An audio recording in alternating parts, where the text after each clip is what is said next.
Mana bu videoni bir oxirigacha ko'ring. Hayotdan olib ishlab qo'yibdi. Onasi. Yo'qdaman dadasi. Assalomu alaykum. Yaxshi keldingizmi? Assalom. Ha, yaxshimisan? Rahmat. Keling. Ishlaringiz yaxshimi? Yaxshi. Charchabsiz-a? Ozgina charchadim. Mana maoshim yana oz chiqibdi. Dadasi. Barakasini bersin. Senga bergan va'dalarimni ham bajarolmayapman. Qaysi va'da?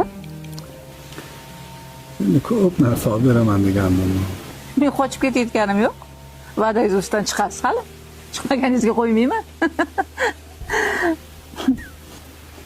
Shu bir narsa so'ramoqchiman. So'rang. Menga tekkaning gap sizlarmaysanmi? Bu savol qayerdan chiqdi? Men biror marta nolaganmanmi? Xudoga shukr. Hayotim yaxshi. Bilasizmi dadasi? Ayol kishining eng katta baxti nimada? Xo'sh. Yaxshi insonga turmushga chiqqanida. Men ana shunday baxtli ayolman. To'g'ri. Lekin hamma ham sendek fikrlamaydi-da. Ey dadasi, bu qiyinchiliklar o'tib ketadigan narsa.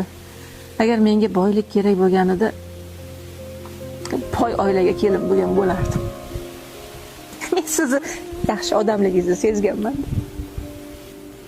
Rahmat. To'g'ri, bu dunyoda umr yo'ldosh tanlash oson. Lekin umr bo'yi sabr toqat bilan yashash qiyin. Bilasanmi? Meni eng baxtli kunlarim sen bilan o'tkazgan yillarim. Meni ham dadasi. Meni ham. Nima ovqat qilgansan? Kechki palov. Kechki palov yeymiz. Yuring.